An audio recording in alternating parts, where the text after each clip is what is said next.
What's going on, y'all? This is Conway, aka Talk to Him Con, and I'm back here with another edition of Vinyl Talk. So today we have none other than Dr. Dre. But before we go any further, man, hit that subscribe button, like this video, share it, because we're great going. All right? Definitely help me because I love doing this, man. Show me that it's going to people that love the same things that I'm talking about. So copy, share, hit subscribe, all of that. For me, please. Thank you. Now, Dr. Dre, man. We all know Dr. Dre, Andre Young, Andre Ramel Young. Born on February 18th, 1965 in Compton, California. I didn't even know that yo was born a day after me, bruh.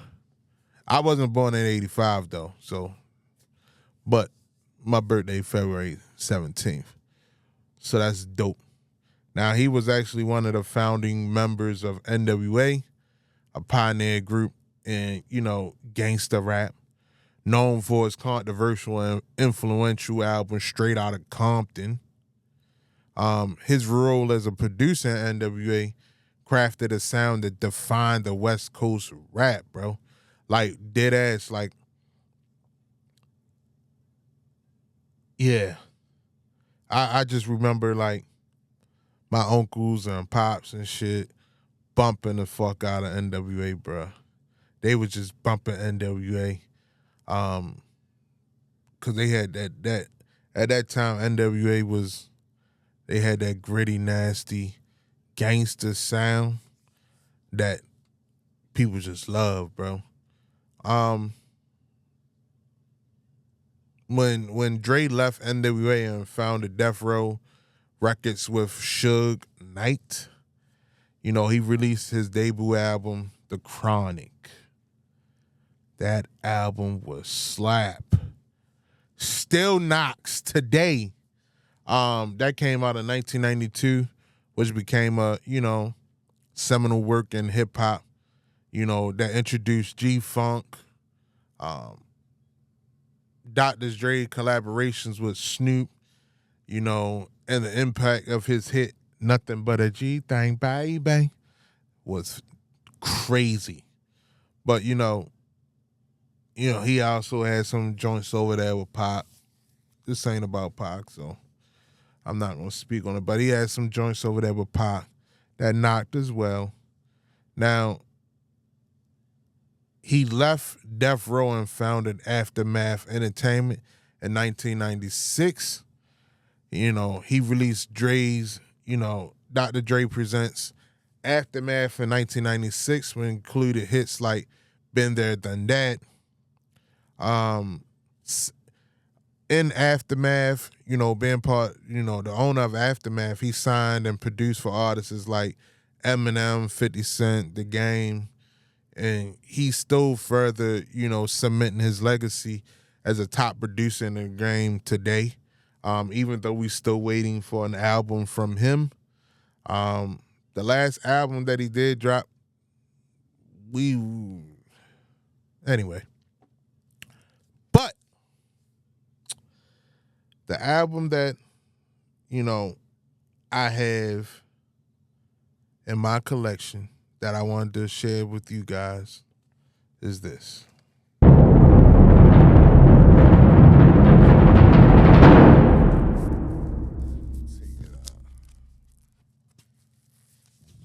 It's the Chronic, bruh. Well, not the Chronic, but this 2001, Dr. Dre 2001. This one of the covers that was inside the vinyl. I always loved this part of, music that I don't see them doing today, even though they can still put, this on Apple Music and things like this. They don't.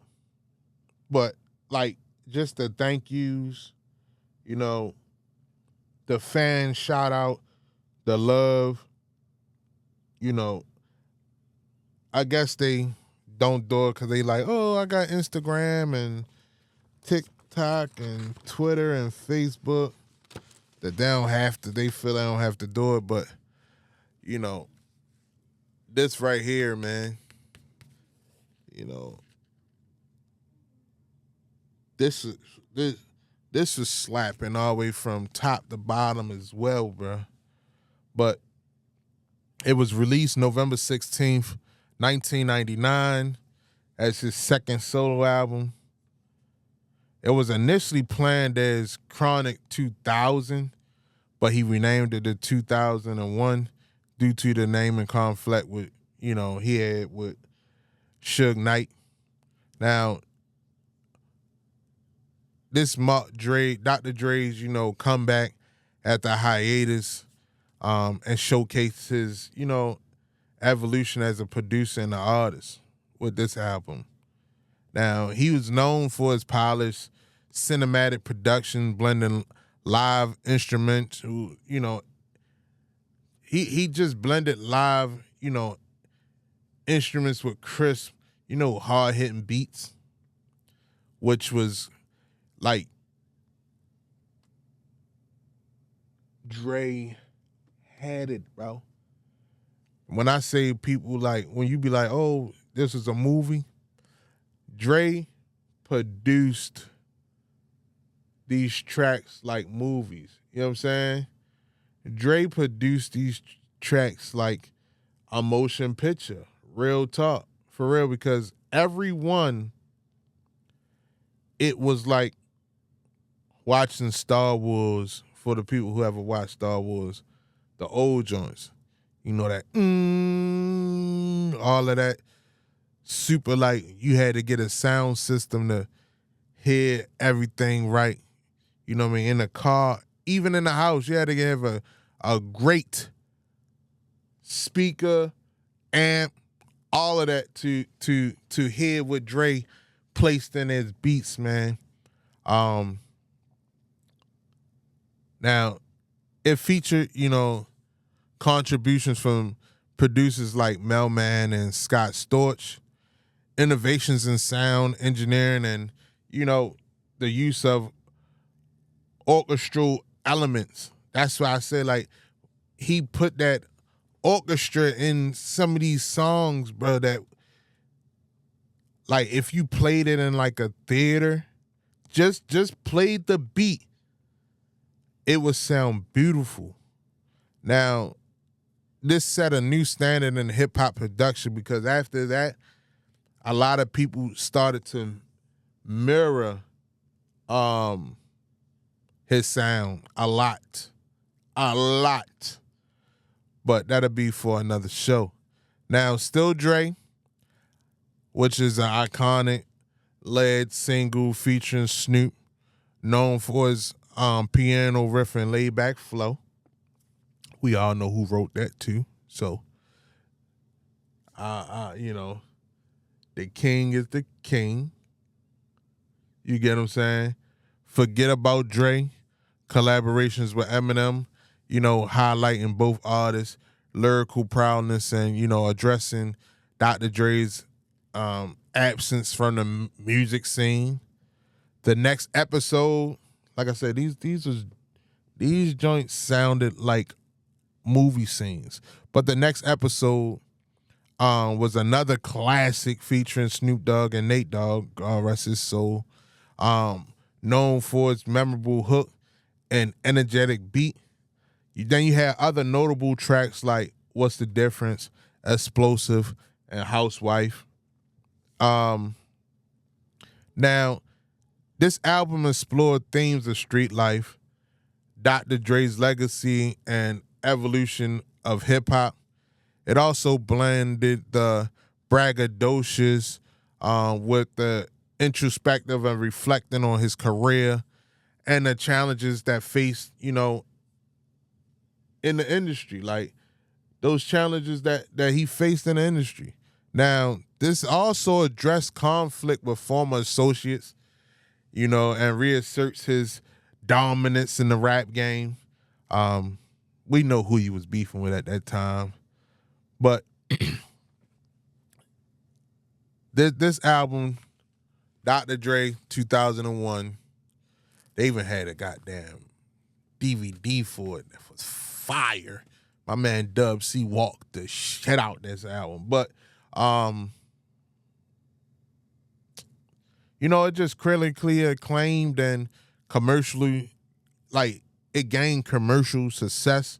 Debuting at number 2 on the Billboard 200 and eventually going multi-platinum.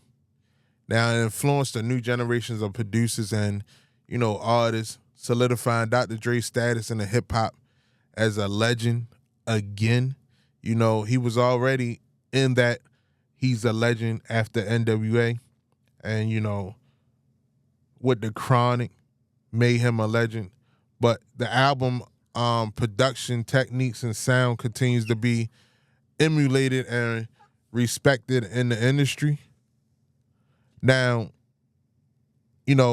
his influence on hip hop, pioneered the G-Funk sound and set new productions standard, with 2001. He mentored, produced major artists like Eminem, 50 Cent, Kendrick Lamar.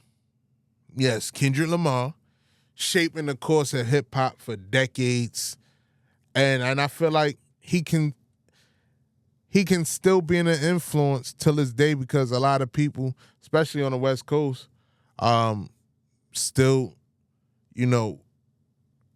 are emulating his beats on top of, the production of an album to sound a certain type of way.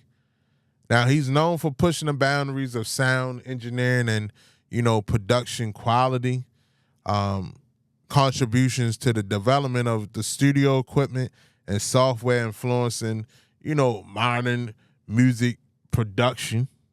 His Beats by Dre hit crazy because I ain't gonna lie, the music through those earphones just sounds so different. He also influenced, his influence also extends, like I said, beyond music to fashion, business, technology when it comes to like the Beats by Dre. And that, like I said, those Beats by Dre, they just evolutionized the headphone market and impacted, the audio consumption of, just listening to, music and being able to hear things that you might not have heard in another pair of earphones before. Monster been great anyway when it came to like listening to music and things like that, and the way that they try to implement, the sounds that we couldn't hear on through regular things anyway. So that was a great partnership for Dr. Dre and Monster as a whole. Now, multiple Grammy Awards and, numerous accolades for, his contributions to music. And he was also inducted into the Hard Rock, but the Rock and Roll Hall of Fame, as the member of NWA in 2016. But definitely, man, go and get this album, bro. 2001. If you never heard it, go listen to it. If you heard it, comment below. Let me know what songs you liked off of it. Because like I said, still Dre, for me, it's still like one of my best joints to listen to. Explosive, West Coast shit. That's fire. Housewife is definitely fire. And next episode is with Nate Dogg, bro. Nate Dogg was the king of the hook, but he also had some slaps too. But definitely, man, comment below. Let me know what y'all think. On top of comment below and let me know what y'all think.